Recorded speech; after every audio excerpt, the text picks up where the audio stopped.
So hopefully right now you should be seeing my beautiful face, and then you should be seeing a PowerPoint here, which has been prepared for the occasion. So first of all, thank you very much everyone for joining this Codertrust global staff meeting. And for those of you who were here from the beginning, as you could see, we're calling in from a lot of different countries: Tatjana in Poland, Rajesh in Somaliland, people in Bhutan, like it's a lot of people. And just to remind everyone of the journey we've been through so far, it is that we more or less started in Bangladesh in a classroom with our own content and trying to go with the first student, having no idea how exactly everything would evolve. And then we took that model and we replicated that for what we're doing right now in Bhutan. We did it more or less did it in Kosovo.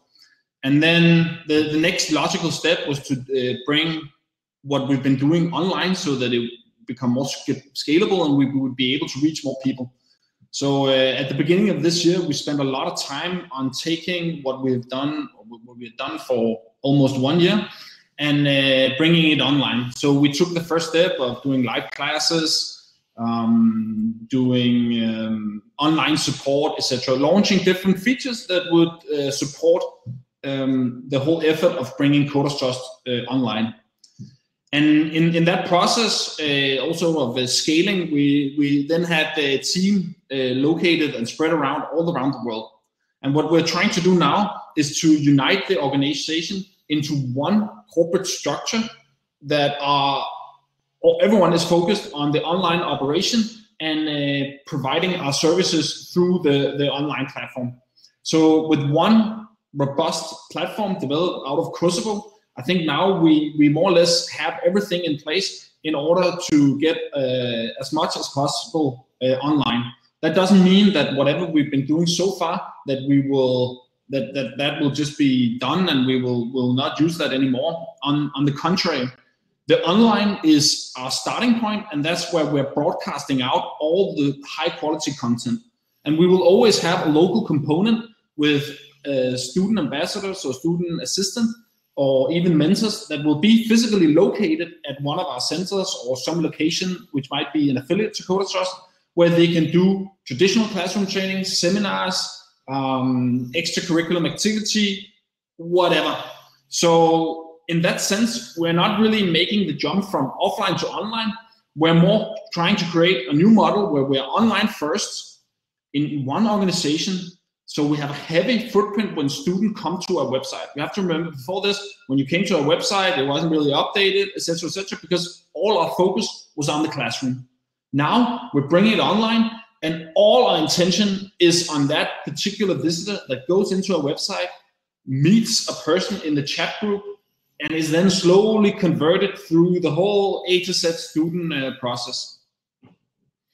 So that's really the core here, is that we're taking online first and we're putting all our resources into that. And then we have a light footprint locally. So we have one person in Somaliland, one person in Poland, etc., with maybe an affiliate, something we own ourselves, but our main focus is to have as much as possible online so that we create the opportunity for students to join Codertrust and be access our service at any time. And that's really the main point. And that's more or less going to be the major theme of the next 40 days. And before I give the word to Kai, I just want to say that these next 40 days is going to be pretty vital, because it's going to be really going to be what makes and breaks Codertrust, in the sense that we're going to be a scalable solution, meaning that it's going to be, we'll be able to serve a lot of students worldwide at a very low cost. So huge impact. So instead of being a jewelry store where people go in and buy a service and at a very high price, we want to be the Walmart where it's low cost, but it's high volume, so that it's actually still very profitable and there's still a lot of money to be made. And I think with the freelance market, it should be possible to do that. And right now, for the next 40 days, everything we're going to do will more or less count, because everything is going to be online, it's going to be tracked. And we're putting all our data up to investors, because at the end of the day, if we really want to make a business that has a huge impact, we need to get venture funding inside. One thing is that we have our time and energy and life to invest into this and believe in the cause. But another thing is that we have to have people with money on board, people that decide whether this is a good or bad business. So it is vital that we're able to demonstrate for investors that we're actually able to convert students from the website and make them somewhat average into rockstar freelancers, and that we can actually increase the earnings of these freelancers. And as long as we can demonstrate that, it's just a matter of who will invest in us and when. So it might take some time, etc., but as long as we're doing the best and we're able to convert people from being this poor average dude to a rockstar freelancers making more than $600 a month, then we have done our job. And if we can show that, I'm confident that we're going to be able to raise a lot of money, so we will be able to get an impact that goes beyond what we're currently doing. So with that words, we have created a PowerPoint that Jan will introduce. I will go through the student online ops part. Asa will talk about the platform, and maybe Leo, if he's also still here with us, he will go through the finances. So I will just invite Kaio onto the screen and give him the word here.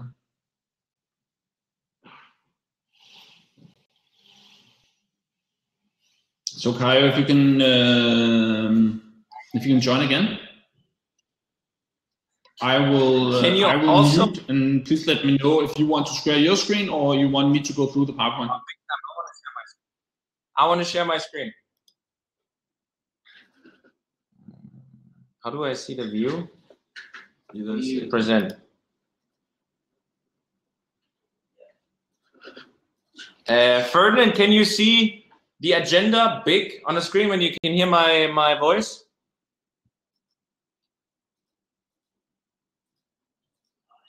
Can you unmute?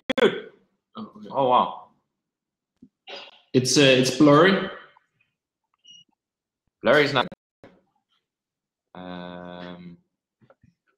Trying to present view. Oh fuck. Oh wow. Oh wow. Oh shit. Oh, that's right. Ah, it's exit. Just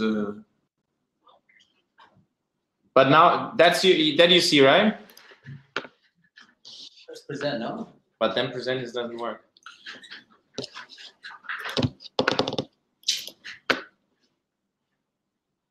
Okay, this works, right? Yeah, now works.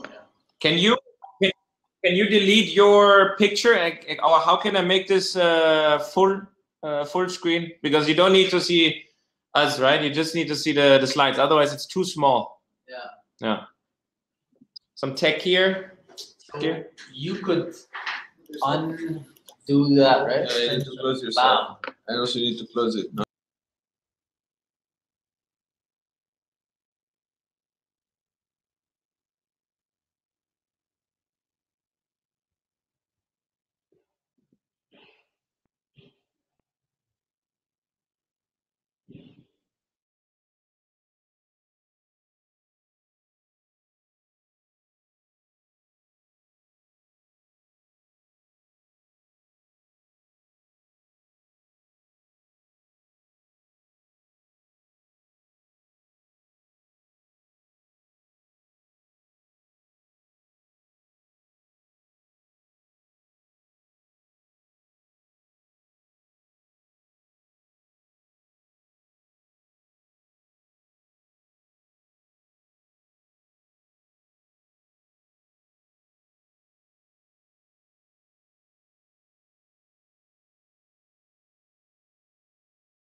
Kaio, we're not getting any voice.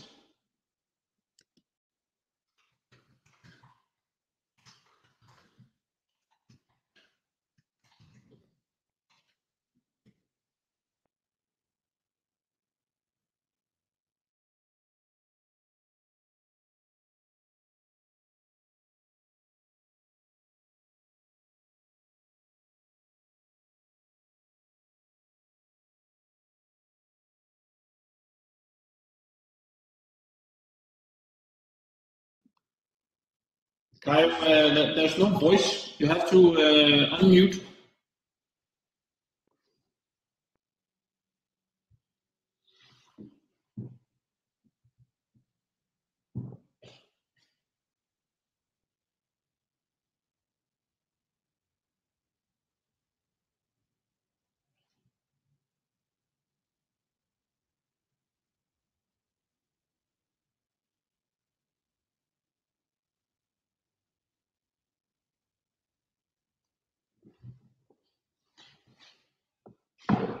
Okay, so while we're waiting on Kyle, and I'm the only one on the screen,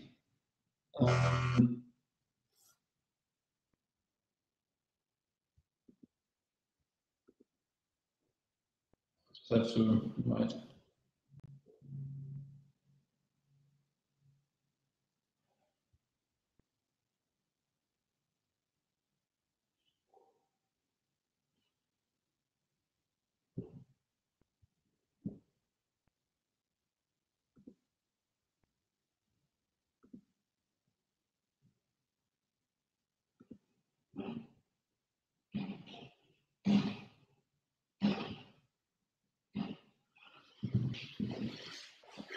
So guys,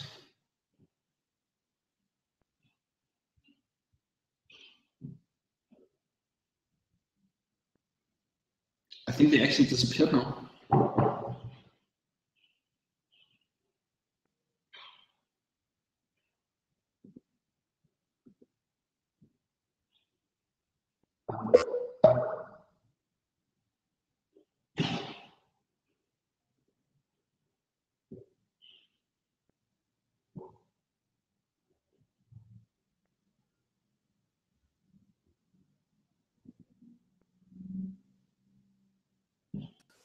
Add me. Okay. Share screen. First check you have unmuted. Which one? Is there? Yeah, okay. Save. Save. Hi, Kuba. Hey.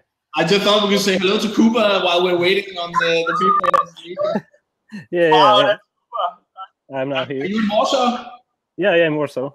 Okay. Actually, in the suburbs of Warsaw, but yeah, it's here. Go in and say hello to Tiziana from time to time.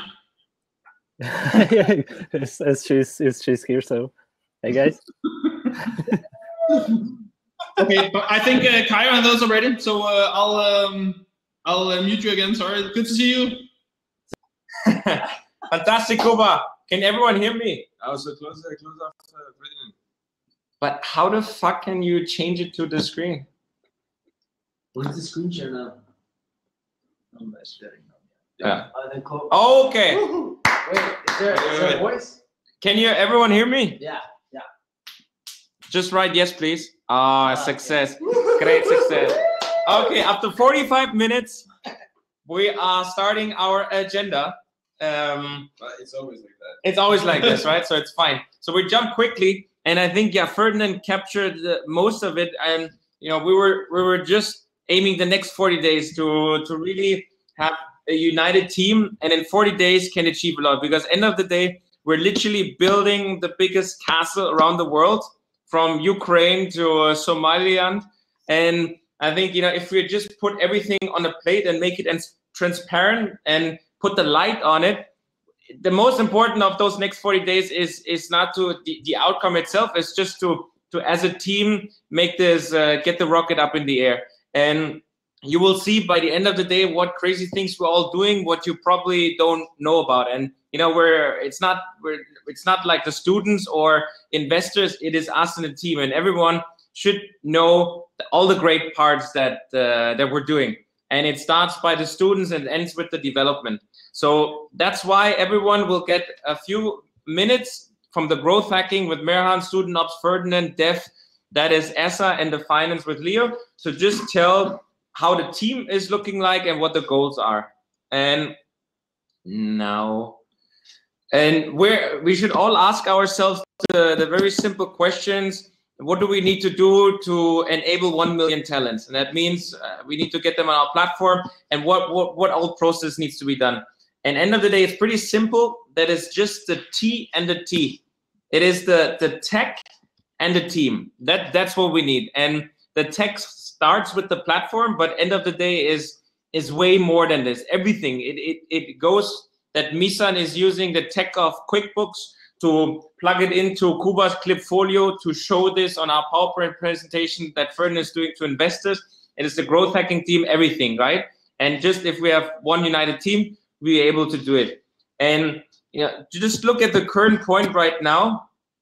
That I mean, you all know we have never been so absolutely fantastic with our platform, with the core of the tech. I think, you know, we bursted in tears so many times when seeing this. We were at 3 a.m. in Bangladesh just reading through the intercoms of the chats with our students, and now more than ever we're all looking like on a minute basis how many students are signing up. And this is, I did this yesterday, the screenshot, 1,853. I think now we have already 100 students more. And you know, this is really just, I think, you know, Mendem and Asa, you know, you don't, what's all in the pipeline, and that needs to be communicated because that gets everyone excited. I mean, that is the unbelievable. And then, yes, of course, the team is there, right? So everyone who's not on it, it was just in the last minute. But you know, the team, we have 55 people, 22 different nationalities, and now just get streamlined and brought together. Everyone has their own skills, and we have to utilize that. And you know, that's why I love this picture. It's fantastic. But you know, we're almost there, and the core is in the next 40 days. You know, because everyone has now, we're not on an island, but we're building on one area geographically, but also on one part. And now the next 40 days is just to bring all of our great work together, to really create the puzzle, to have a big picture. And then we really can just sit back, and people are automatically signing up their track. They go to the 14 days trial, we do our work, they are connecting all of the shebangs, and then they're earning. And that's it. And we just need to, and then we can finally zoom out and just say, okay, let's see what we can improve. But the process will be then established in the next 40 days.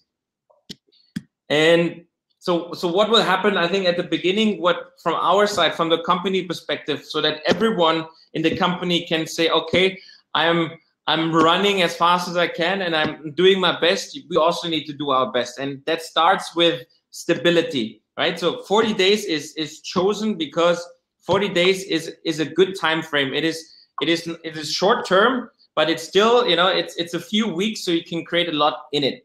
So what we will do in the next 40 days, we will bring stability in it. And that starts with, you know, having a clear organizational structure, which you will see. Every of the teams will showcase who the team leads are. So you know who is in your team, who to report to, who is under me, who is with me. And that's important. The next part is also, and here you will see like a snapshot. We structure the company in the online ops, in the platform, in the marketing, in the business, and in the finance. And everyone will have the opportunity to talk now. And speaking about financial excellence, you know, the last month was on all levels, tough and beautiful at the same time. But you know, it is definitely a point that when we talk about stability, that every person needs to have, you know, financial security. And I think Leo will guide you through that in the next 40 days. That is on the process, and it will happen. That's a promise from the financial team. So everyone like Francesco can actually take a Tinder girl out for dinner because he has the money. And of course everyone knows why we're waking up in the morning. So to have a common goal, and in the next 40 days, you know, that we all know it, so we don't need to define it. We just need to celebrate it. That we all know that we're here for the talents and for the talents only, and this is the most important part. And if it's online, if it's offline, if it's by face-to-face, if it's a chat, that doesn't matter. The goal is that our talents are earning and they upgrade their skills. And you know, that's the point we were thinking, because you know, everyone is doing a great work. And now it's just the point, and now the animation comes that, you know, all of the teams that, you know, that the small arrows are that all of these teams are working jointly together. And the next 40 days is exactly this, to just fine tune that, you know, that the development team, for example, who, I mean, just wow what they have done, that, you know, all of the great work is communicated to others. That is just a need, because first, people will applaud for these great features, and second, also then, you know, talent affairs know that this fantastic feature is coming up in 2 weeks. So if the students ask, boom, the answer is there. And all of this, you know, you don't need to create anything new. It's just a streamline of it. The next 40 days will do it. And I think the last part, and this is now the focus, is that everyone knows exactly what to do individually and in the team itself. And now we'll guide through with our departments, and Merhan will start now with the growth hacking team. The growth hacking team is basically business development and marketing together. We worked on it, and he has done a fantastic job. So he'll just take over. Woo, growth hacking! High five! Oh wow, I'm jumping. Wow, oh no! Okay. Hello everyone, hope everyone is doing groovy from wherever you're watching this. So I'll just be doing a little brief overview of what growth hacking is and how we're going to structure this and what the strategy is. So just looking at the team from a very high level, this is what the teams look like. And don't worry if you don't see your picture there, we know who you are. We'll be contacting you very soon. We did this very quickly, so do not worry about that. So talking about the big picture and what the goals are for growth hacking. Okay, to explain a little bit, under the marketing / growth hacking, we'll have the actual growth hacking where Miraj would be hitting the lead. Talent affairs, we have Blarina, and PR and digital is where we would hack the journalists and social influencers to generate more traffic.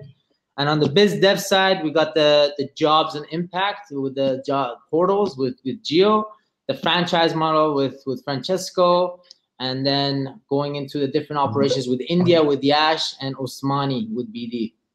So talking about the big goals here, what do we have to do? We need to have in the next 40 days at least 100 signups every day. So that comes to 4,000 for 40 days. And to put that into perspective, just in the past 30 days since we've launched, we have close to 2,000 signups already. So that comes about to 66 signups a day. So we're not that far off, but the focus will be to bring higher quality leads as opposed to just any leads.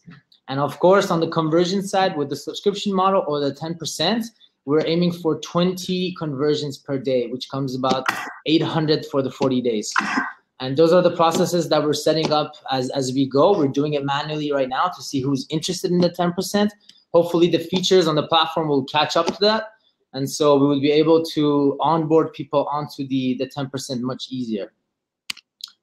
So just to give you a little overview of the Big Mama pipeline of how we're going to do this, on the top half, you have all the different sources where we'll be generating the leads from. So you have the freelance portals and the job portals on the left, and of course the organic, PR, and Facebook. So everybody, all the traffic coming down to the website. And as soon as our talent affair teams kicks in, they charm the crowd, they get them to sign up. We get their information through Intercom. And so once they come through Intercom, they'll be going through the magical balls that you see over there, where there are different touch points in where we not only educate the user on what we do, but also show them of how great they could be. And so that's where the talent affairs comes in, the peer groups, the online support, all the automated messages on Intercom, and the live class invitations, etc., etc.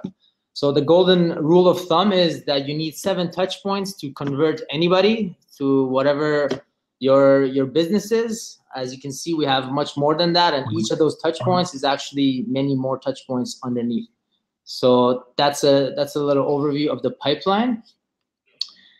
And obviously, to make this a little bit more standardized, the big goal here is that if an average Joe comes down and sits in front of this Excel sheet, we want them to understand exactly how this process works. So as you can see, it's divided into the 3 parts of lead gen, conversion, and onboarding. And within each, there's all the elements that make up those categories. And those are aligned with folders in Google Docs, in where you get to not only educate yourself on how this works, but also if you have any questions regards to growth hacking, this is the place to go. And this would be shared with the whole team, obviously, and we would have another meeting on the spot. And of course, to even bring a more uniform approach to this, we also have a big Excel sheet with everybody there with the big responsibilities laid out, and also laying down all the milestones that we would be hitting in the next 6 weeks. So the aim is that by the end of tomorrow, we would have all the milestones set, so we know who's doing what on each week. So on the weekly meetings, we could discuss it. So I guess that's about it. So, okay, I'm going to pass it over to Ferdinand now. Yeah. Ferdinand, you want to take over? Do I go back here? Yeah. Yeah. So, thank you very much to Caio for introducing the PowerPoint and setting the stage, and to Miran going through the growth hacking. So the growth hacking is essentially all traffic, like targeting the 20 million registered freelancers or potential freelancers, and then converting them from either Facebook or those channels into the website. And from there, after the trial and the conversion is actually happened, that's where student ops takes over. And so, whereas Caio will be focusing more on business development, Mehan on growth hacking, and Asa on platform, I will be going more hands-on into student online operation. So let me just share my screen here with you.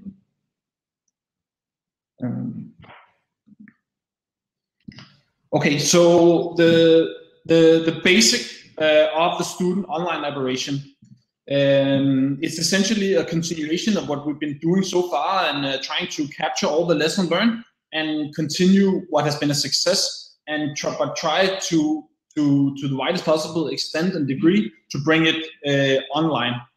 So I'm just gonna make this one full screen. So the most important part of the online operation consists of 4 pillars.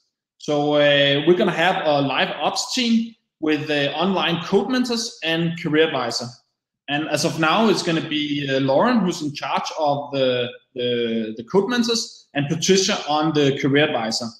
And the division between them is that the code mentors are taking care of all the technical stuff, and the career advisors are taking care of everything that has to do with getting a job, soft skills, and making sure that they're increasing their earnings.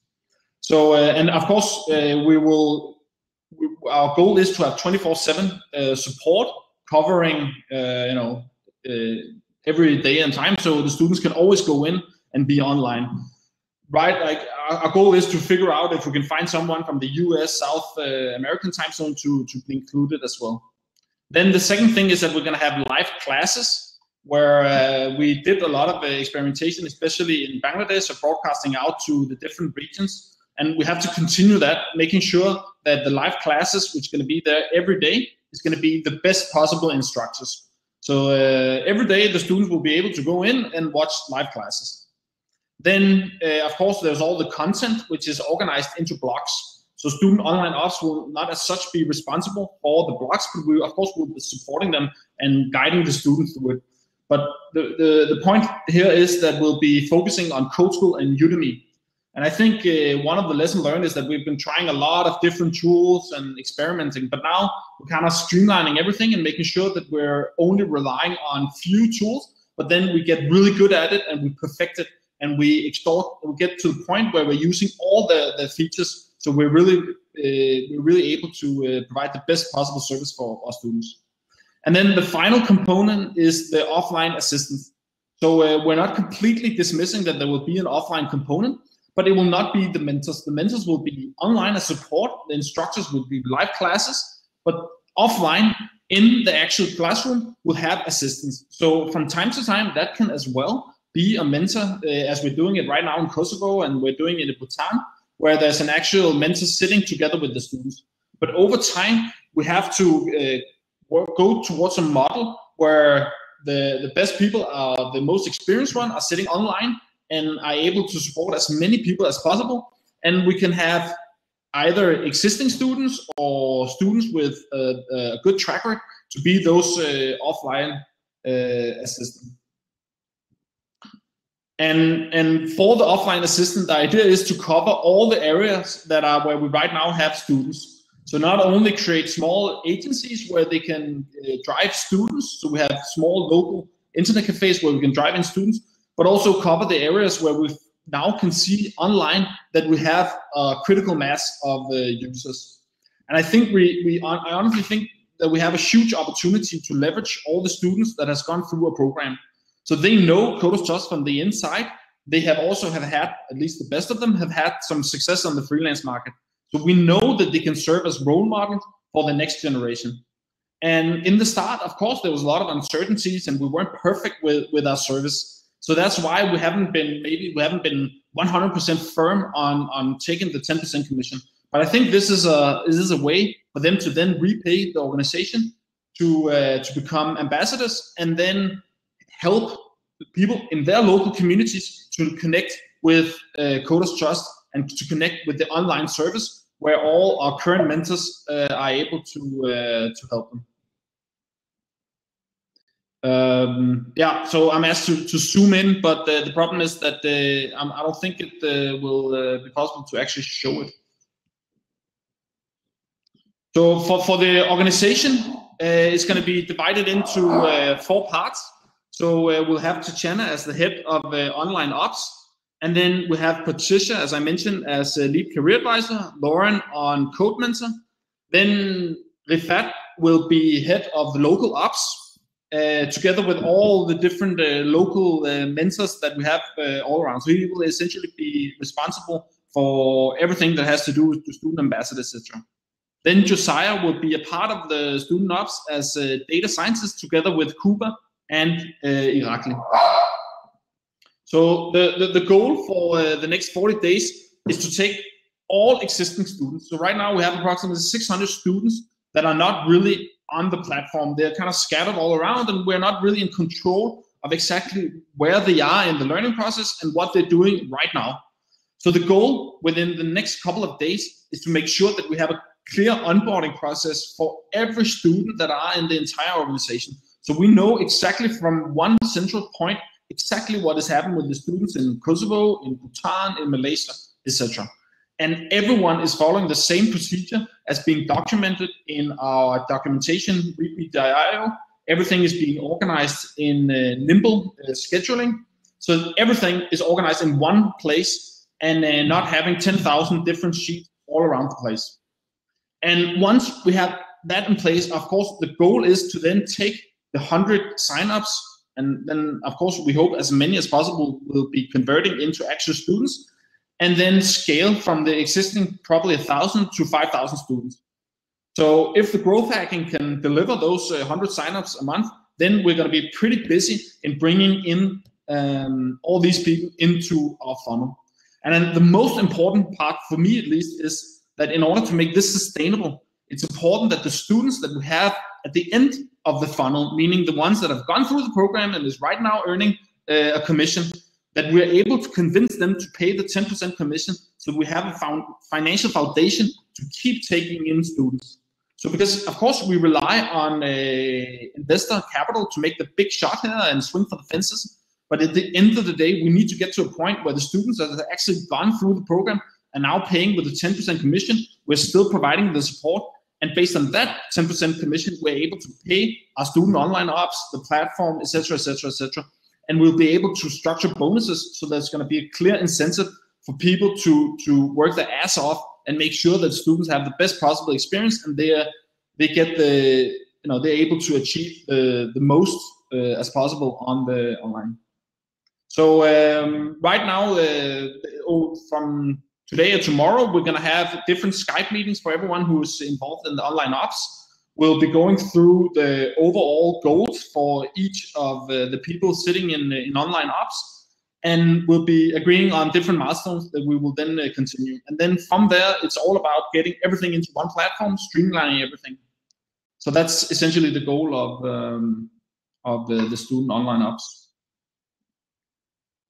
So with that, I will hand over the word to Asa, who will be in charge of the platform. So whereas Mehan is getting people in the door, I'm taking care of the people that are inside the door.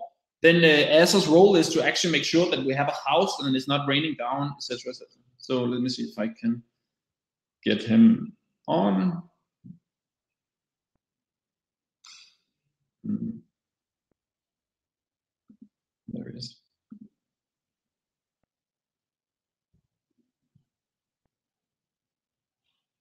So as I invited you, so if you want to share your screen, you'll just do that, and I'll make it full size once you're ready.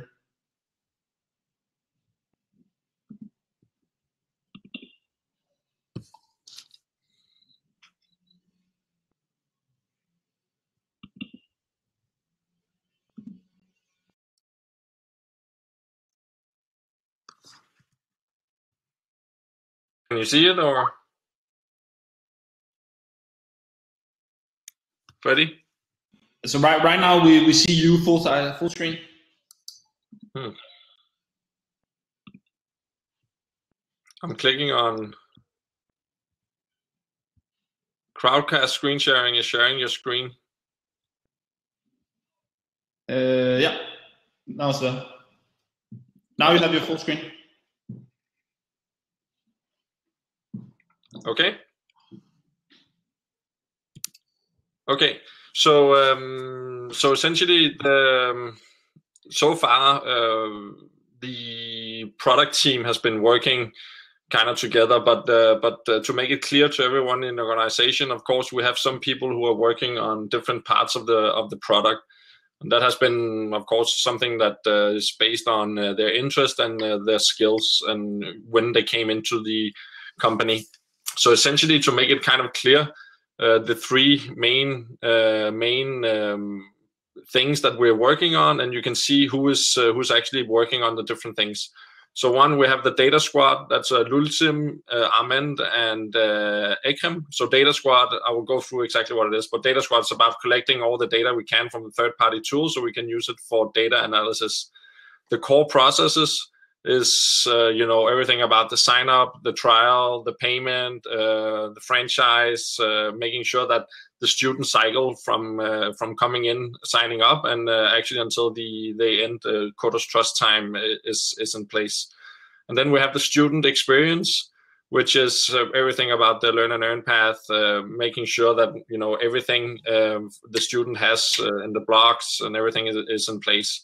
And in that squad is also the block builders. And then covering all this thing is me and you on the design, UX, UI. So if the core processes needs, they're doing a feature about payment, what happens after the trial, then of course we need to go in and assist in what the screen should do, what the UX should be like, and so on. So I think the new thing here is that that we're very excited about having Shaquille join us as until now we call it head of student experience. So he will be in charge of all the block builders. He will be in charge of the Codos Trust, the block builder itself from the admin. So what feature should be right now? We're linking to external Google Docs sheets, for example. We need to pull that feature into our UI.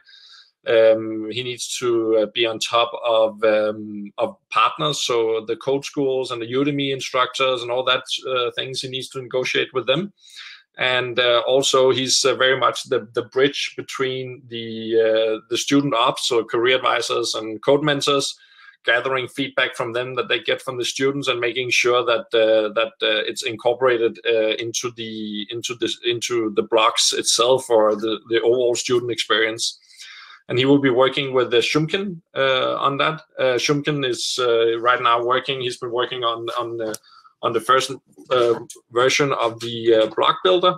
So they will gather up and continue working on making that better and better. The core processes, of course, Mendem and Ekrem, who's been here from the beginning. And then, as I mentioned, Yua, he's kind of all over the place as needed. And if we just, I think this presentation will also be shared, right? But you can read more about it. But essentially, Data Squad, the purpose, grow number of data sources and data sets, both from the platform itself, from the Learn and Earn path, Facebook, Upwork, Fiverr, Intercom, ensure that we have all data collected and it's actually growing week by week. And then, of course, it's about making sure that the data is collected and stored appropriately in the database, and ensuring that it's accessible for the data analysis team. So Cooper, Josiah, and so on, they have all the data that they need to actually do some analysis on it.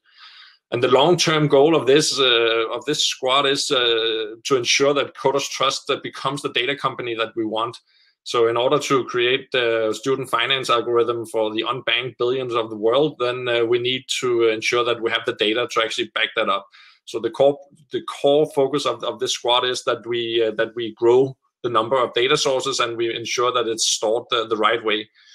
The student experience squad, as I just gone through, the overall purpose, overall enhancing of the Learn and Earn path, block standardization, third-party content, the UX, CT block builder functionality. So that's what I've been saying before. So it's the non-technical block builders can actually have a full-blown block builder from admin, where they can have all the functionalities that they need to add blocks, to edit blocks, to change the order of blocks.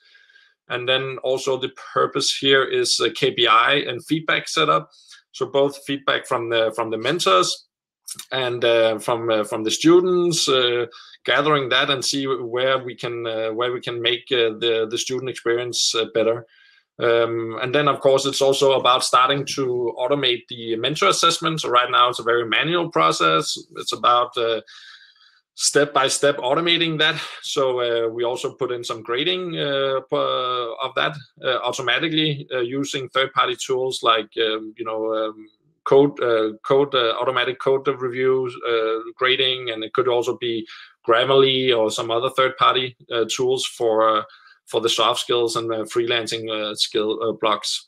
And then, of course, it's also the chat peer group functionality that we have ready, but we need to implement. So that's, how should the students interact with each other to create some kind of community feeling online? How should it be moderated and so on? And the long-term goal of this is to make the Coders Trust experience, both for our students, but also for our block builders and mentors, world-class. So they all have the tools they need to perform and hit their own KPIs. So again, Shumkin will be the technical lead on this, the student experience, and then Shaquille will be the kind of the responsible for the overall, and he goes out into the different parts of the organization and ensures that everyone has what they need, and then discusses with Shumkin about the priority and how it should work and so on. And then we have the core processes squad, so Mendem and Ekrem. Of course, the technical scaling, when we go from currently 2,000 students to 10,000 to 100,000 to 500,000. Then there's the whole the payment process after the trial. What happens? The 10%. How do we collect it, ensuring that it's all the time up to date?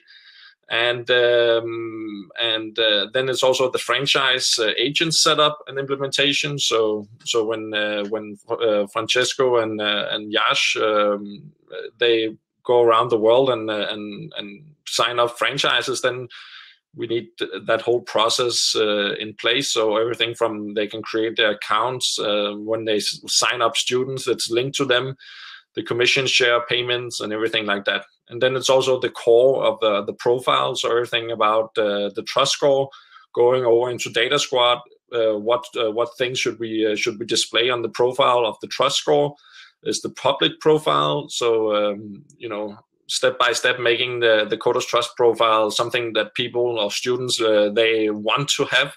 So they want to continue having paying the 10% in order to keep their public Coders Trust profile alive. And then, of course, it's all about every time that we have things in the database, so new data points or data sets that's being collected, we need to all the time ensure that all the things from the database is shown on the profile, so we very quickly can make the profile look more enhanced and fulfilled for the students. And then, of course, it's also the core of the websites, presentations, and so on. The long-term goal here is, of course, the overall that ensure the platform can scale to 100,000 students, and core processes, the franchise, the profile, and everything is all the time up to date to the current situation. This might seem a bit, but the goals also put into these different squads is the data squad, full integration with Facebook, Upwork, Fiverr, Truelancer, Freelancer, Intercom, Code Academy, Poolside, Code School, Udemy. So that means that right now we have integrations with some of these, but it's about ensuring that we pull as much data as possible from them.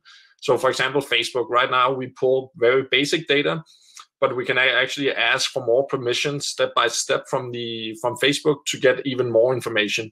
And this is the same with everything. So right now we pull a lot of things from Upwork, but we need to ensure that we pull everything and that it's stored. The same with all the other freelancers. And this is very much, of course, we always try to look for APIs to pull information, but where the API cannot go, then we use the crawler that Armand has built. So there's not any limitations to what we can pull. For example, half of these don't have an API. Fiverr, Truelancer, and so on don't have an API. And then, of course, for them it's about to streamline, store it, and then make it accessible. Work with the Josiah and Kuba in ensuring that they have the tools and the data is structured in a way so they can actually start using it. So they will work with them. And then the core processes squad, the overall goal of that is to complete the student cycle. So everything from they sign up to their trial to their payment until they stop paying, the complete student cycle needs to be up and running. Of course, that won't be in 40 days, everything, the final student cycle, but the core processes in that complete cycle needs to work. And then also within 40 days, have a basic setup for the franchise so they can sign up. They can use an affiliate link to link their students to the franchise, and then the commission shares is in place. So a partner can log in to his dashboard and see at all time all the students, all the KPIs for the students, and their potential or upcoming revenue share. And then I put core processes twice. So what I just want to add to the core process also is that we're working on building a full documentation of the platform. So everyone in the company can look at basically every screen in the platform and read about why are we doing this, how are we doing it, and why it's important. So I think this will hopefully turn into some kind of internal help center. So if a new employee has thinking about how do we collect data from Facebook, how do we collect data, what data do we collect from Upwork, how does the connect to Code School actually work, and so on, they can just look into the documentation and help themselves before asking the product team. And then we have the student experience squad. So I think the core there, from a technical point of view, is the block builder. So the ability to create the blocks, to edit blocks, start to consolidate content into our UI. So try to figure out a way where we can, instead of linking, right now we link a lot out of our platform, to start pulling in content to our platform, find a way to do that easily. And then use the crawler to auto-check progress on third party inside the blocks. So if a block is containing Udemy or Code School or Code Academy course, then as soon as the student clicks done or moves to the completes a lesson on Code Academy, then our crawler will check it. So that means that right now anyone can sign up, and then they can just click I've done this all the way down, and then essentially go to mentor assessment. So this is a way again to kind of ensure the student has actually gone to that site and actually completed the lessons that we told them. And then of course it's to start automating the mentor assessment. So again, Shaquille and Shumkin will talk to the mentors about what tools do they currently use to assess the mentors, how can we do it smarter, and then about putting some tech into that. So for example, a student needs to score X amount in his code review automatically before he can talk to a mentor, and so on. And then it's about evaluating and optimizing the skill assessment. So I think there's different opinions, and Shaquille needs to kind of make an order and collect all the different input. So it's about weighing up that it actually makes sense from the student point of view, and it actually makes sense for us from a data point of view. So some people thought that it was weird that we gave them a full HTML5 skill assessment after one block of HTML, because there's tons of things that hasn't gone through in that block. But to me, it was about actually just having a benchmark about how good that student were at HTML at that point, and not about did the student understand the content in the block before. So that's up to the student experience squad to figure out the best way to cater for both scenarios. Maybe it's about putting kind of a, did you understand this content in this block, like skill assessment, and then an overall skill assessment. Maybe we need to name them two different things. But essentially, that's the student experience squad that will work on that. And then the block builders from Shaquille will start kind of doing the block standardization. So if a student is in a soft skills or a freelancing or technical block, then kind of the overall framework, he needs to ensure that that's the same. So there's some kind of familiarity from the student, no matter what kind of block he's in, that it follows the same standardization and the same structure. And right now, as I understand it, the current situation is that we have around 4 blocks. We have 4 blocks in each: freelancing, soft skills, and front end. And the goal within 40 days is that we have 8 blocks in each of these. And then the Java Android course, we have 5 blocks in that, so we can start putting students on that. And the UX UI squad, me and Yuva. Of course, the website, we need to bump that up. So with the team, the press, overall changes to the existing website. I know that Miriam has some. And then, of course, it's about basically supporting the different squads around. So supporting especially student experience and core processes squads. So when they are doing a feature, of course, the UX UI squad needs to come in and assist in making the screens for that. So we can actually release it to the live platform. And then presentations, the franchise presentation, which I'm doing now, and alternative deck versions. So a lot of people are asking for different adding and removing a few slides for different partners they're talking to. So we need to come up with 5 or 6 different versions of the deck targeted different organizations. So we have that as a default. And I think just to finish it off, so I'm kind of the head of product, but I'm very much trying to put as much responsibility and accountability into the different squads themselves, because I believe that everyone everyone will move faster if they are if they're able to make their own decisions and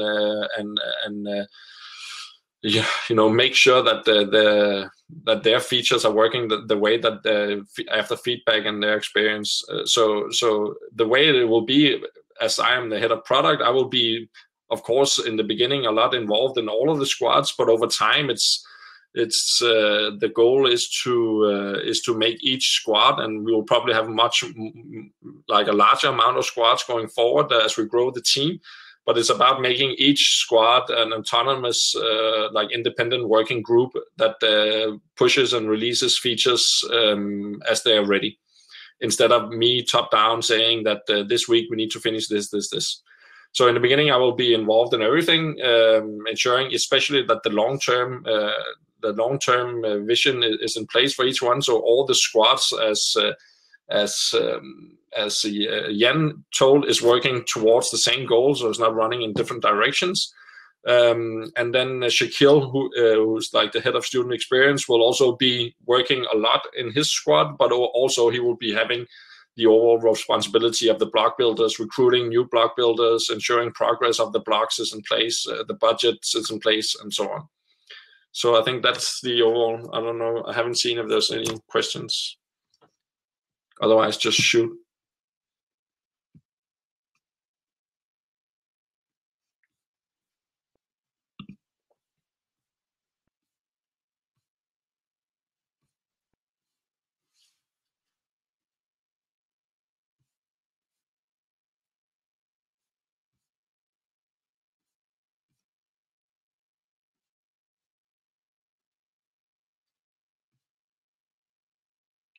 Am I still on or what? Or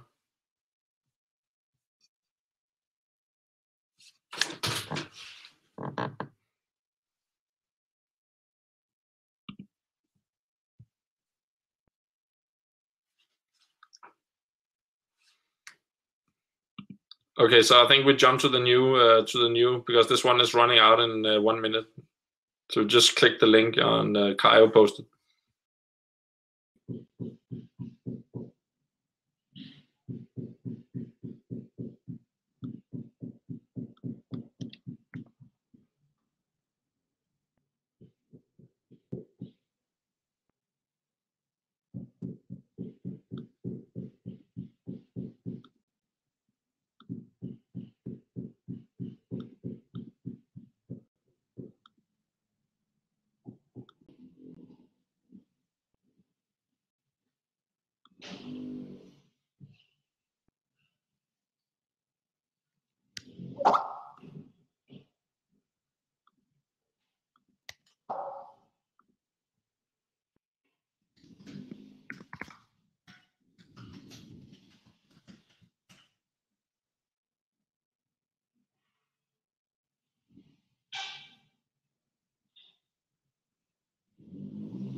I think if you just share your screen, then I'll put that as full screen. Yeah, but I don't need to share my screen. I'll just. Is everyone here, you think, or? Yeah, I think everyone is. Even now we have.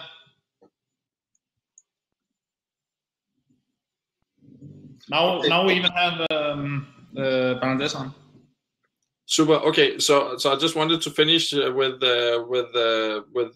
Shaquille. So he basically just started in this role yesterday. So right now his first job is to So he'll probably contact at least some of you about the block builders. So right now he's trying to get like a nail down of exactly who the block builders are, how much time they can commit. So in the beginning, I know that some of the block builders will have dual roles, or they will maybe both be a career advisor and help out on the blocks. So it's about him figuring out exactly who the blocks builders are and how much time they can commit.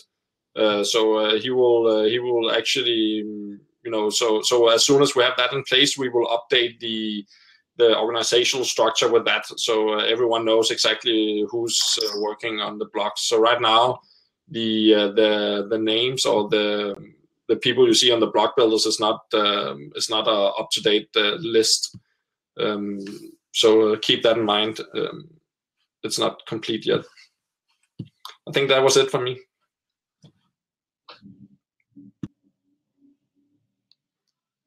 Okay, excellent. So that was taking everything from the growth hacking, marketing, student island ops, and then the platform. So now we pass on the word to Leonardus, who will run us through the finances. So I know a lot of you has been kind of skeptical of what is happening in finances, and I have to say that you should hold me accountable and me responsible, and not blame Leonardus for what he's doing. He's essentially just trying to create some discipline and trying to take out the most urgent fires. So it's been quite a hectic month this month and also last month. But I think we're now heading towards a much more stable period, and I think under the management of Leonardus, we will get a lot of the processes in order, so there's going to be a very smooth process on getting reimbursement, salary, etc., etc. There's no doubt that over time, we want to go towards a more payer-based payment process, and hopefully we will be able to get 10% commission, and from there we'll be able to pay out salary, etc., etc. And over time, will be the finance department that will lead the whole student loans, etc., etc. So it's very critical. So just before I give the word to Laura, I just want to apologize for all the turbulence and all the fuck-ups, and I'm pretty confident that going forward is going to be much more smooth and much more stable. So Leo, if you want to share your screen and show the presentation, then you just go at on the bottom. Sure. I have a little problem with like IT problem. It doesn't have an extension shared, but maybe for this part, can you maybe share your screen instead? Because there's some extension problem on my side. Yep. I need to install it, but no worries, we can see it as well. All right, so as Ferdinand said, there's a lot of confusion before that, and it's fully understandable. And again, we want to apologize for all the delays and salaries and reimbursements, but that is why we're installing a new system to make sure that everybody gets paid in time and everybody gets reimbursed in time. So don't have a situation when somebody is like running out of money or somebody is in complete disarray because like salaries are not paid in 2 or 3 weeks. And I really understand, guys, your frustration, Lincoln and Roger and Shaquille and everybody else and Mendim's team. So which is why me and Ferdinand and Kyle, we had like a very long discussion how we can ensure that we are trustworthy and we can take those processes through. So this is why we're introducing a new structure. How should you write to, whom should write to, and how we're gonna go forward with salaries, reimbursements, administrative processes, and budgeting as well. So can I go to the team slide? Yeah, thank you very much. So the main thing about our team is to understand that we are 5 people. We are 5 people responsible for this. You basically have to know the 2 main persons for this job is Mizan and me. Whenever you want to have payments done or anything, Mizan is the right person for payments and bookkeeping, and I'm basically supervising the processes are in place, that we are in timely manner, as well as the documentations are provided. Now, to clarify how the processes will work before we move on to our slide, the processes, we usually take a country lead, let's say like a Mendim. He's in charge of his development team, and he, together with Kuba, who's here to assist, collects the documentation and sends it to Mizan for bookkeeping and payments. And I will be also helping with recording all kind of transactions and looking at that payments executed. So just to explain, Mizan is the main guy for bookkeeping and payments. In case you are, just a little bit before, Just to explain, you yourself don't send payment or salary request directly to Mizan. You first coordinate with your country head or lead, and lead sends to Mizan for execution. And I'm the person to review the annexes that are in place. Now, a lot of people were confused about rightful annexes or rightful documentation. What is it? How it's done? And this is why we have Melika. Melika is the main person to help you with right annexes and right documentation. She was also providing the right invoice templates and also looking over that all agreements and employment agreements are in place. And there's also a person, Kuba. He's more related to the management level. He's helping Kaya, Francesco, and everybody else to work with fin modeling. So let's say when Giovanni goes into Bhutan and he needs to build a new budget, I don't think Giovanni should focus all his time on budget, but he should also take a help from Kuba. And very important another point is the business side, which is C-level, which is Kaya, which is Giovanni, which is everybody else, has a coordination effort with us, with finance and legal. So just to explain it, we're not only the people who execute the payment, but we also make sure that payments are done. And what I mean by this is that we have a lot of expenses, a lot of them. And sometimes we have so much of them, but we have to prioritize. So in case you have your own department and you have, let's say, a huge expense, you don't send it just to us and saying, can you pay $10,000 bill? Please, first of all, you have to coordinate if you can pay that kind of a bill. So we're not only the guys who execute the payments, but we're also making sure that they are possible to execute. So you have to coordinate the budgets, you have to coordinate the processes with us. So everybody is on the right track. All right, so let's go to the processes. That's a very important part. So the next slide, please. Perfect. So first of all, let's go to salaries. I mean, this is a lot of confusion, how we should do that, how annexes should be sent. So let me clarify this point right here. First of all, each of you has a supervisor. Let's say you're in Bhutan and Lincoln is the person who is, the main guy here on the ground. And when somebody from Bhutan needs a salary, he says, Lincoln, I need a salary. He sends the annex to Lincoln and Lincoln connects with Mizan and me to get those salaries done. That's why it's being sent. And another request is send those salary requests not at the end of a month, because to be realistic, it's impossible to get your salaries transferred in 1 or 2 days. It usually takes 1 or 2 weeks because of bank processes and all other things, which honestly, I don't think you really want to know about. So instead of that, send annexes to your lead, and lead will contact us. And he will be working directly with us to make sure that your salaries are paid in time. And for leads, let's say Mendim for development team with Asa, Tatiana for student operations, Lincoln in Bhutan, and Giovanni in Malaysia with Shakil, send it before the 15th of month. So let's say right now is July the 10th. So at the end of this week, it would be really great to have a salary request already in, so we can process them in time. If you don't send it by the 15th, there will be delays. There will be delays. So I'm just setting up a right date for everybody to know, to follow up on your country leads, and from country leads just to take, 30 minutes of your time at 15th of some date and send the documents to us so we can process. Then the process is reviewing basically seeing if the documentation is in the right place. And finally, we make sure that we disperse the salaries before the end of the month. So nobody is stressed about their salaries not coming in time. And everybody shares that feeling when you don't have your salary in time, you feel a little bit worried, insecure. So we want to take away that insecurity from everybody, that everybody is content. Reimbursements, another part which is mostly related to our business developers like Francesco, Giovanni, and a lot of our people who fly in and doing a fantastic job. The simple request is very simple. Use Expensify. And 1 week before the end of the month, please submit the Expensify report to us. And I have to request you guys to do that exactly 1 week before the month, because if you send reimbursements reports at any date in any month, finance team is being confused. Just imagine if every day you would receive random emails with random requests, and you have to have another 50 people in our company sending similar requests for salaries and reimbursements. It just creates additional time, which we have to process. So it's send reimbursements requests, and it makes the delays to the management 1 week before the end of the month. Then we review it. It takes 2-3 days just to make sure that everything is in place. And finally, we disperse it before the end of the month. Another important part, so everybody can hear that, reimbursements are mostly related, again, to the business developers and managers. So in case you are, let's say, a coder or developer or anybody who does your work, let's say in Kosovo, you're not eligible for reimbursement. Reimbursement is only for those business developers who are going on the business trips and we have to go there. And let's say if you located in Bhutan and you have receiving your salary, you are not submitting payment requests or salary meals or anything what you had, you're paying that actually from your salary. So we only reimburse people who are going on exact business mission, let's say for 1 week. We don't do that. We're not funding the life expenses of everybody. So everybody's clear on that. Please fund that as usually you would do in your home countries. If you're located for more than 1 month, do that from your salaries. So to be clear. And again, reimbursement processes is explained in this slide. Finally, there's another part about operational payments. Now, operational payments is also a very important part.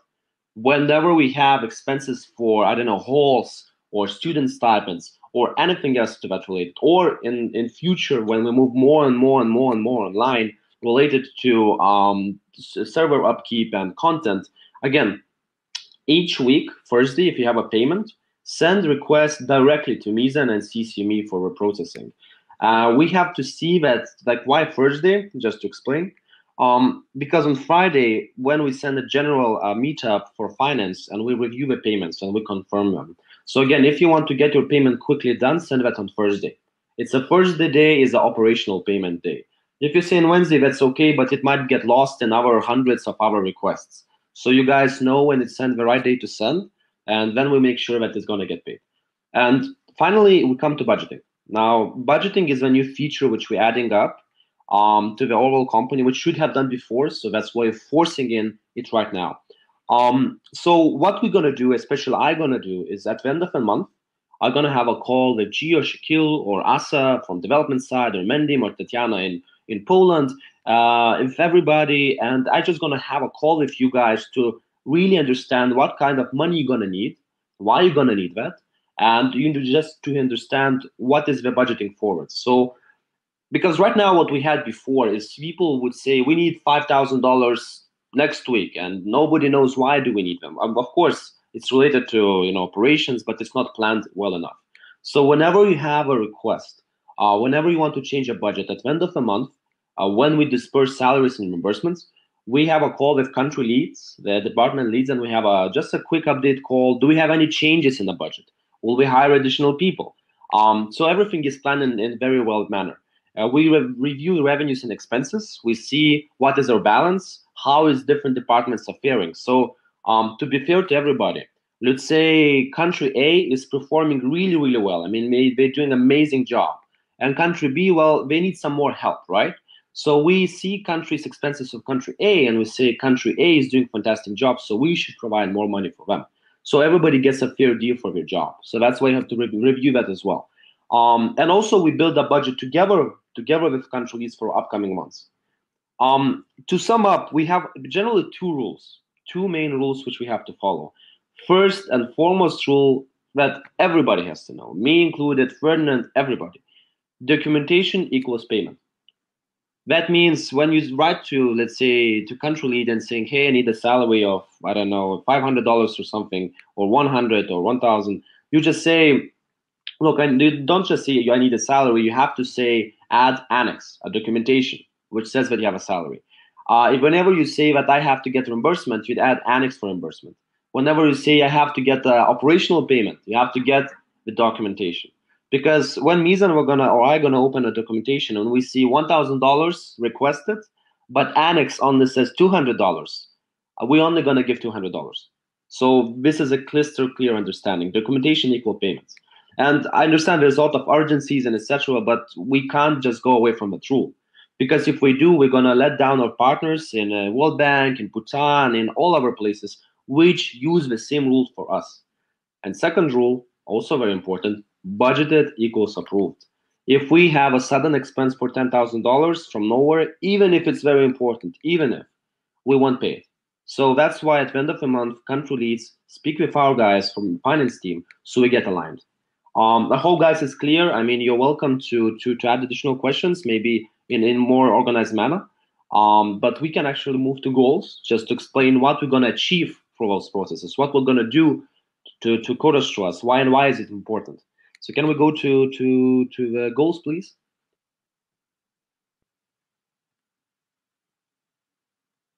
Perfect. Thank you very much. So one of the main goals which we have to do is basically aligning employment contracts and sign and align. I mean, a lot of our people, we're working for goodwill because we believe in Coders Trust. We believe what we do. We are believers in a sense. We're still going on strong. Even with all difficulties we're here, we're going to stay and we're going to make it happen. But at the end of the day, all partners, everybody still needs like some kind of a contracts or service level agreements. And that's why by the end of this month, we have to get all contracts aligned. And contracts are also aligned to do one simple thing. If you have a service level agreement or employment or anything, then we can issue an invoice or issue a salary payslip or something similar. That is one. Second is reimbursement and salary schedule system implemented. I was very happy recently how Yash and other people were sending me like reimbursements and asking for this, or Giovanni said, I'm going to Bhutan. I spoke with Kai, we need to get aligned. So it's very important for us to get this schedule and salary system implemented. If we do, there won't be any delays. If we want, there will be delays. So let's have a huge solidarity right here and work together towards that. Third goal is we have to get financial planning aligned for the next 3 months. So again, it relates to speaking with guys of each country to see what are expenses we are going forward to. Real expenses, real what we are planning to. This is important. Fourth, we have to decrease our overall costs. So we try to decrease red tape. We try to decrease the amount of waste which we have, because understand this: every dollar which is spent for wrong reasons, it's every dollar taken away from a good causes or good teams. So that's why we have to be more leaner. We have to be better. We have to be smarter how we spend money and how we do it. Fifth, historical outstanding reimbursement, salaries, and etc. Now, this is most again relates to our global manager guys who were basically flying around the world and we believing and we're paying out. I know guys, and speaking right now to Giovanni, Francesco, and all others who were not taking any salary and using their money to make sure that Coders Trust is great. We're gonna cover you. This is this message we want to send. Everybody who works for Coders Trust will be covered. And this is very important. This is a responsibility which finance team will take. Just make sure that you have the right documentation. Again, documentation equals payment. And finally, 6, it's, as I think it's a very relevant for everybody, is payment periods to be shortened from 2 weeks to 1 week. And very important point, no delays. This is our goal, this is our ambition, and I believe we can do this if we all follow the processes. So thank you very much for listening to me. I hope it was productive. I hope you're gonna follow those processes just to make sure those processes will be implemented. And the more we can work together to make sure that happens, the more likely it will be that we will have been organized, cleaner, smarter, and we spend less and earn more. Thank you very much, guys.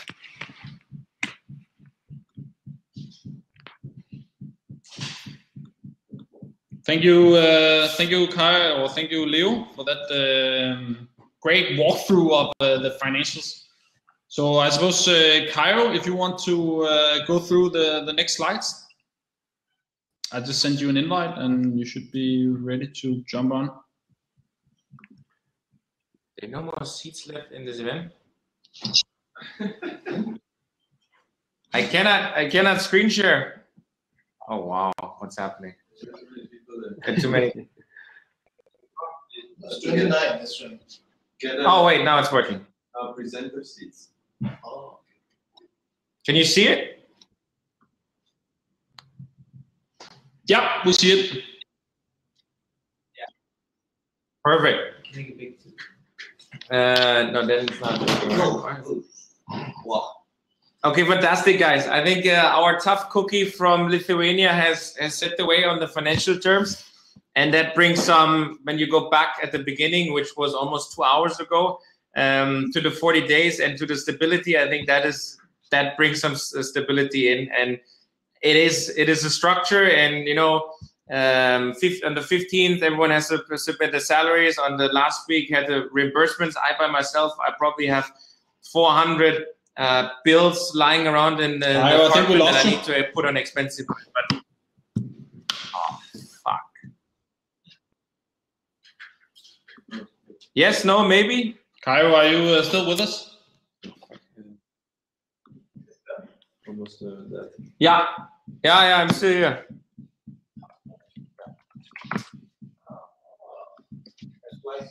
That's why it's working. The whole time already. Can you hear us? Okay. Yeah, everyone can hear us. Okay, that's perfect. Maybe it was dying. Caio, are you with us? Yeah. Everyone can hear me besides you. Just gonna invite you in again here.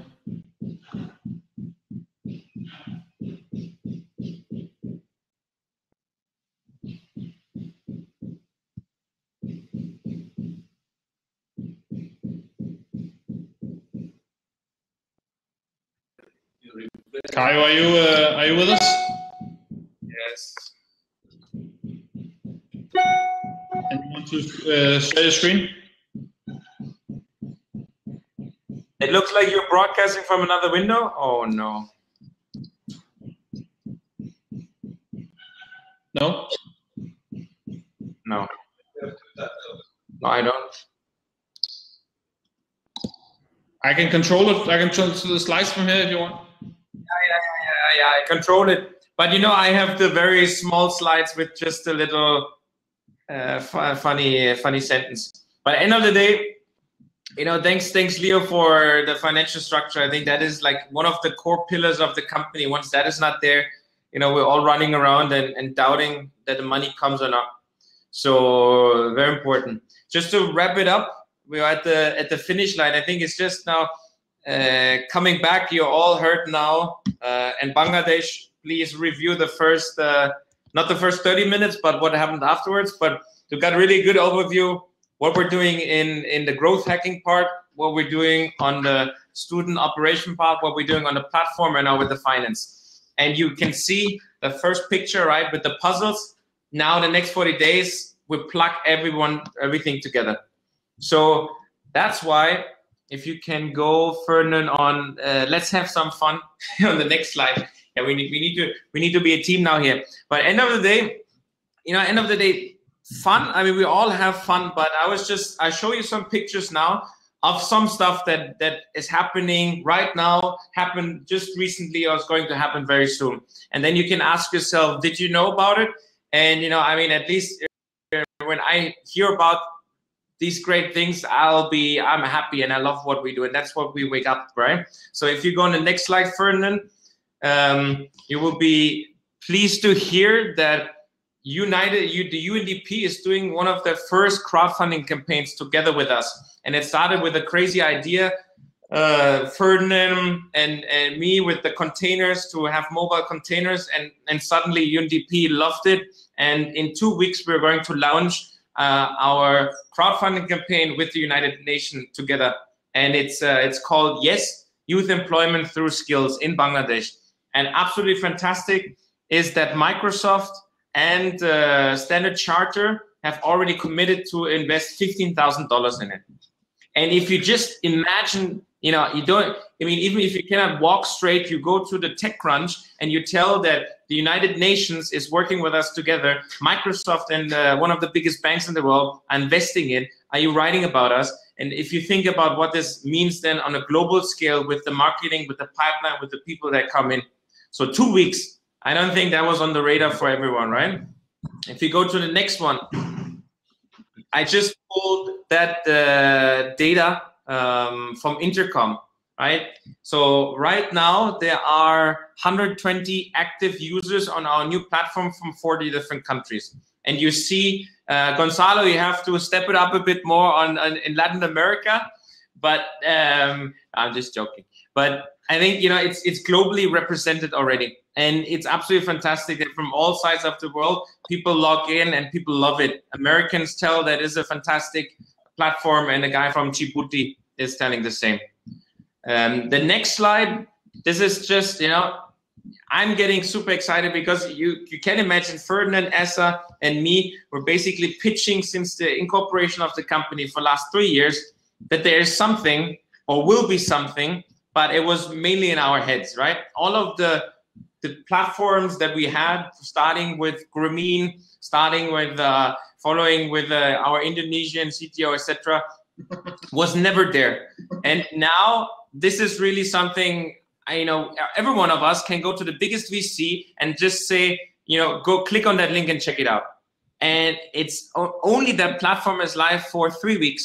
You know, other people had 1 year, 2 years, if you think about what's coming up. So just like, you know, if we can have a more transparent way to know all about every of our feature. So, you know, I have the admin rights.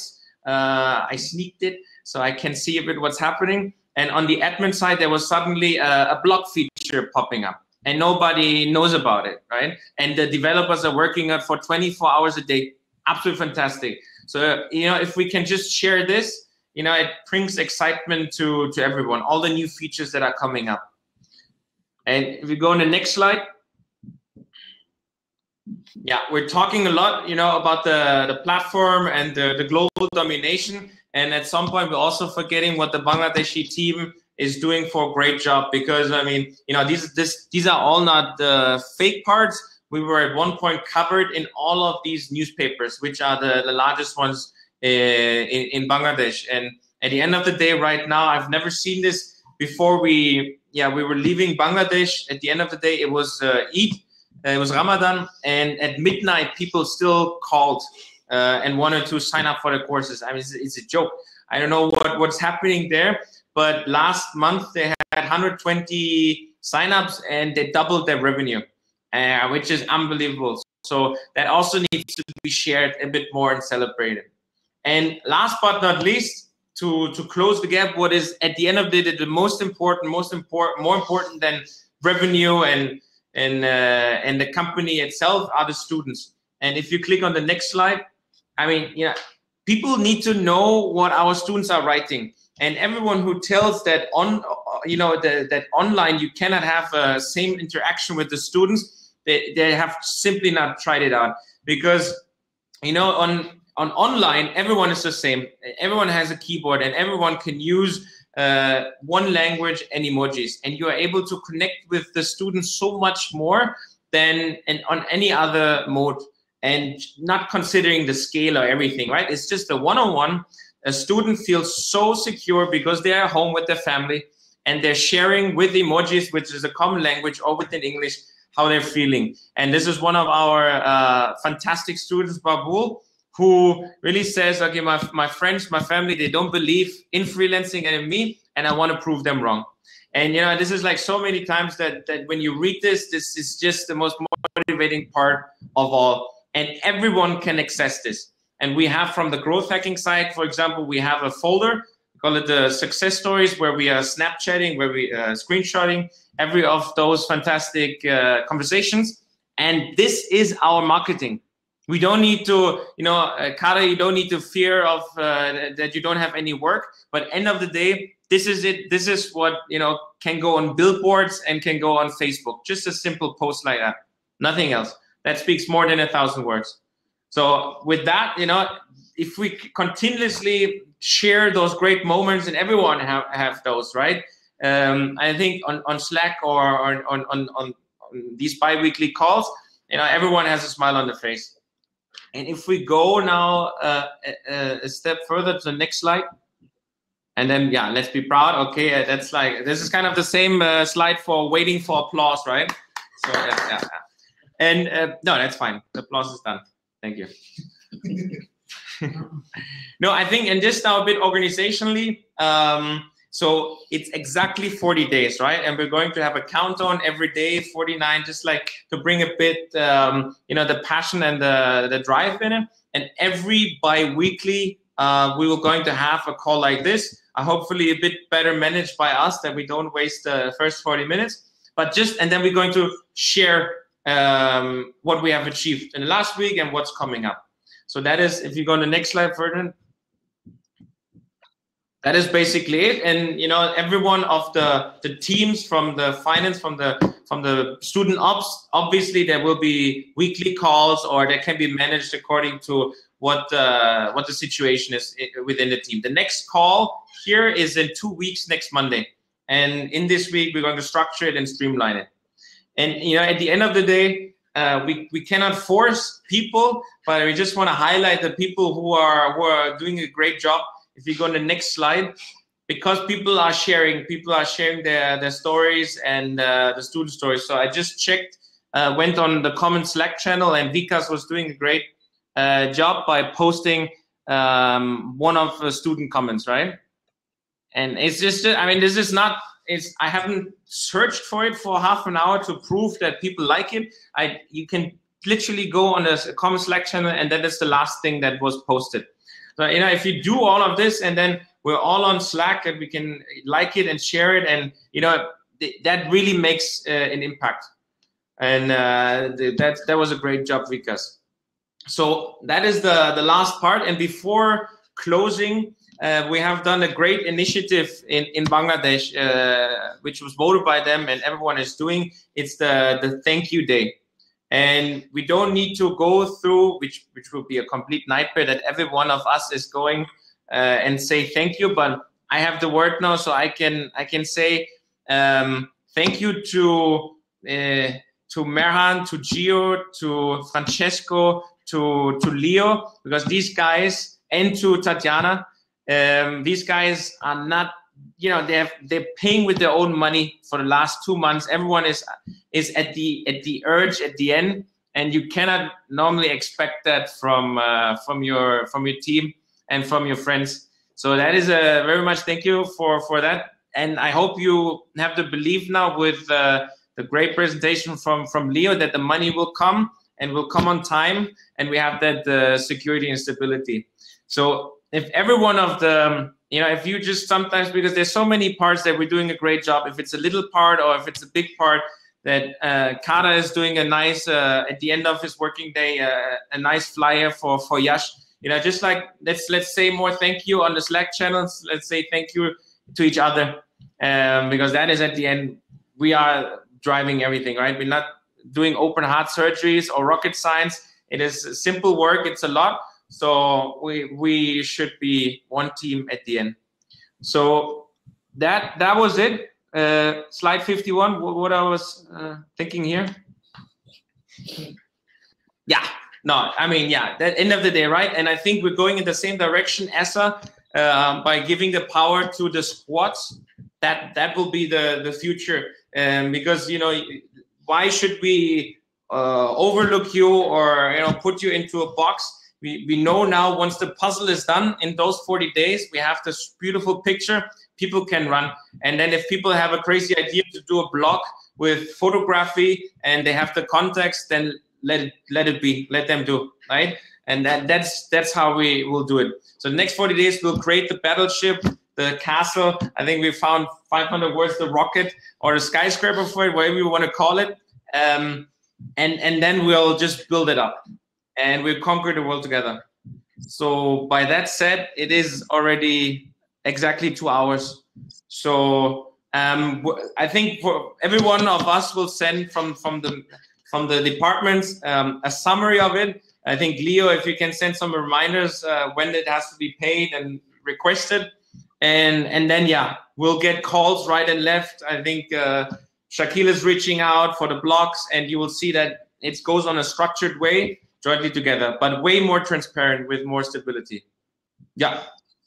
And if you have any questions, please don't ask, because we're all hungry and we all want to go.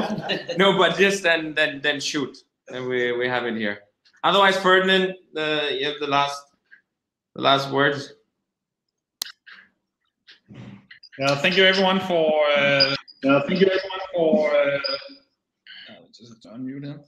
Thank you very much for attending, and thanks, guys, everyone, for doing the presentation of the run through.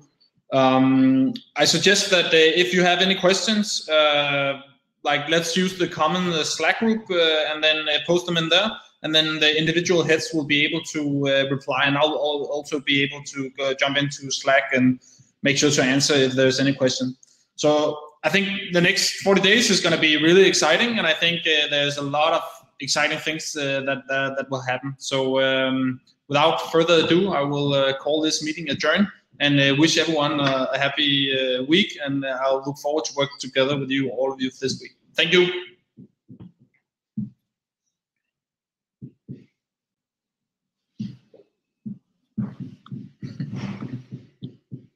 Ciao.